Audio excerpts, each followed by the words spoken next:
Amelia Earhart सन 1937 में अपना विमान 10E इलेक्ट्रा लेकर विश्व चक्कर लगाने निकलती है। Famous pilot Amelia Earhart sets off on her most daring mission to date.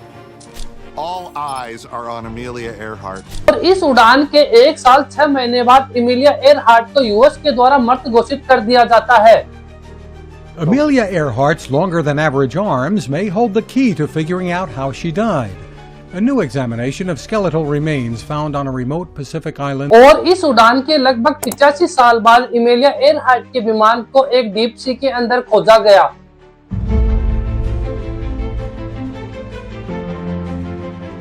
नमस्कार दोस्तों, आज की इस वीडियो में हम आपको एक ऐसी घटना के बारे में बताएंगे एमेलिया एयरहार्ट के बारे में जिसकी कहानी पूरी दुनिया के लिए मिस्ट्री बनी हुई थी।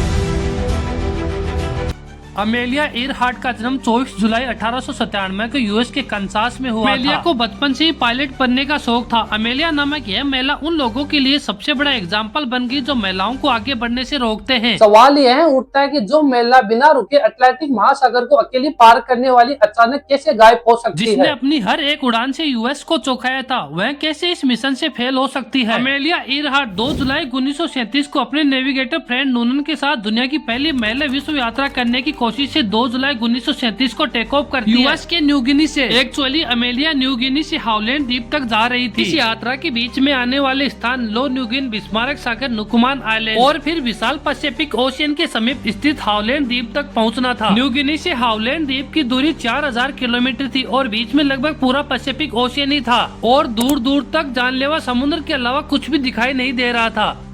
अमेलिया अपने नेविगेटर न्यूनन के साथ 3000 फीट की ऊंचाई पर फ्लाई कर रही थी। अमेलिया को एक ही आशा थी कि उसे दुनिया की पहली महिला विश्व यात्रा करने वाली वुमेन बनना है। अमेलिया ने धीरे धीरे सबसे पहले यात्रा के दौरान लो न्यूगिन, फिर बिस्मार्क सागर और फिर नुकुमान आइलैंड को पार किया और इस समय तक वह यूएस कोस्ट गार्ड इटास्का के संपर्क में थी। उस समय टेक्नोलॉजी इतनी विकसित नहीं थी क्योंकि कम्युनिकेट सिर्फ रेडियो से ही होता था।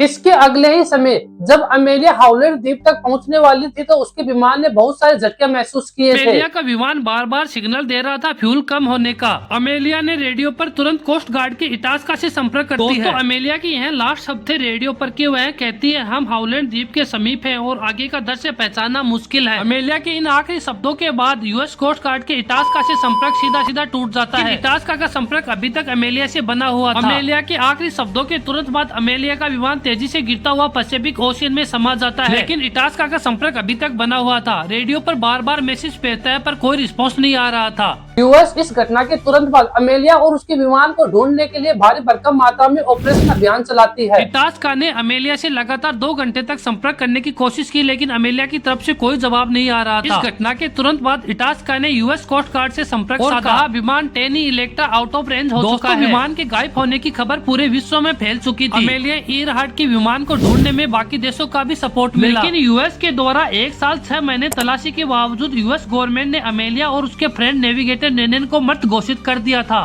अमेलिया जैसी महिला लाखों करोड़ों महिलाओं के लिए एक प्रेरणा स्रोत बनकर रह गई थी जो अपने घर के चारदीवारी के अंदर सिमट कर ही रह जाती है। अमेलिया एयरहार्ट का विमान 10E इलेक्ट्रा हाउलैंड द्वीप के आसपास ही गायब हुआ था और इसी जगह पर यूएस कोस्ट गार्ड के द्वारा सर्च अभियान चलाया गया। पूरी दुनिया के अंदर एक ही सवाल उठ रहा था कि अमेलिया एयरहार्ट का विमान आखिर गया कहाँ? अगर विमान कहीं पर क्रैश हो गया है तो वह सर्च ऑपरेशन के दौरान मिल क्यों नहीं रहा है? का चक्कर लगाने निकली थी अमेलिया अब इस दुनिया में नहीं थी और करोड़ों महिलाओं के लिए एक प्रेरणा स्रोत बनकर रह गई थी। इस घटना के बाद अमेलिया को उसकी बहादुरी के लिए यूएस सरकार सम्मानित भी करती है। अमेलिया को Distinguished Flying Cross, National Geography Gold Medal, Harmon Trophy, American Aviation Hall of Fame और ऑनरेरी मेंबरशिप जैसे पुरस्कार से सम्मानित करती है यूएस गवर्नमेंट।